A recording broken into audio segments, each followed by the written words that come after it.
Hola, voy a cambiar el inyector a un Raptor 700. Es recomendable quitar todos los plásticos de la parte delantera para trabajar con mayor comodidad. Debemos retirar el depósito de gasolina, para lo cual hay que quitar el tubo de gasolina y la conexión eléctrica.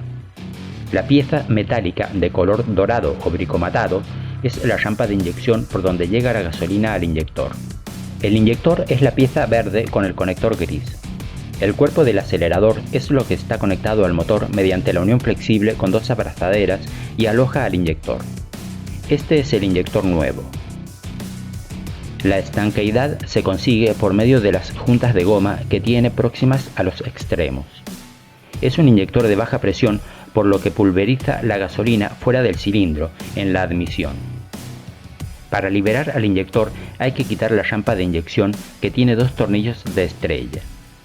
Los dos tornillos estaban muy apretados y los aflojé usando un destorgolpe. Se ve uno de ellos con la cabeza dañada.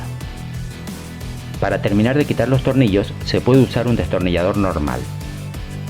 Lo preferible es reemplazar los tornillos por unos de cabeza tipo Allen. Al ser un sitio con poco espacio para trabajar, hay que tener cuidado para que no se caigan los tornillos. Antes de quitar la rampa de inyección, hay que desconectar el tubo de goma que está por abajo. Debemos quitar el conector gris para liberar al inyector. Si no se ha quitado anteriormente, puede costar un poco. Tenemos que recordar que hay que desbloquear la pestaña de seguridad. La junta de goma que le falta al inyector antiguo se quedó alojada en el cuerpo del acelerador. Se puede retirar fácilmente con un destornillador plano que no tenga la punta afilada que pueda dañarla. Todas las piezas que quito en buen estado las guardo como recambios para usar ante algún imprevisto. Para el montaje hay que hacer los pasos de manera inversa. La unión entre el inyector y la rampa es con una junta tórica y no presenta dificultad.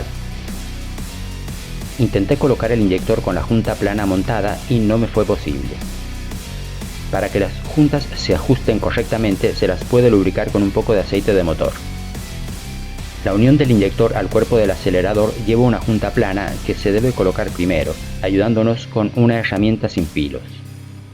Hay que tener cuidado para que no entre suciedad por el orificio que aloja al inyector.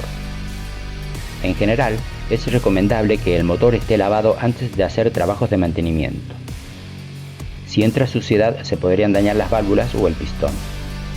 El inyector no es caro, por lo que se puede sustituir simplemente por seguridad o si notamos que el motor tiene un funcionamiento irregular. En general, si el motor del Raptor 700 no tiene bien el ralentí, es por suciedad del cuerpo del acelerador. En otro vídeo explicaré cómo se limpia. A la hora de colocar los tornillos que sujetan la rampa de inyección, hay que hacerlo de forma gradual, apretando alternativamente unas pocas vueltas cada tornillo. Utilicé el tornillo con la cabeza dañada solo para mostrar el montaje en el vídeo. Luego lo cambié cuando desmonté el cuerpo del acelerador para la limpieza. Aunque parece que estoy apretando mucho, el par aplicado con un destornillador es poco porque no tiene un brazo de palanca que nos ayude. Para que los tornillos no se aflojen y no apretarlos en exceso, se pueden poner arandelas de seguridad Grover o las dentadas, que son más eficaces. Hay que revisar que el conector eléctrico esté puesto correctamente y conectar el tubo de goma inferior. Con una vista desde el lado izquierdo se aprecia en detalle el inyector montado en el cuerpo del acelerador, el conector eléctrico y el tubo de goma. Por el tubo acodado con el conector naranja es por donde entra la gasolina. Este es el inyector original de fábrica que tenía montado. Se aprecia que es de un tamaño pequeño. Para verificar el funcionamiento del inyector estando montado, se debe retirar el tubo que une el cuerpo del acelerador con la caja del filtro y arrancar el motor mientras se observa hacia el interior. La gasolina se debe pulverizar uniformemente sin goteos. Para cualquier duda o aclaración pueden dejar las preguntas en los comentarios. Muchas gracias por ver el vídeo.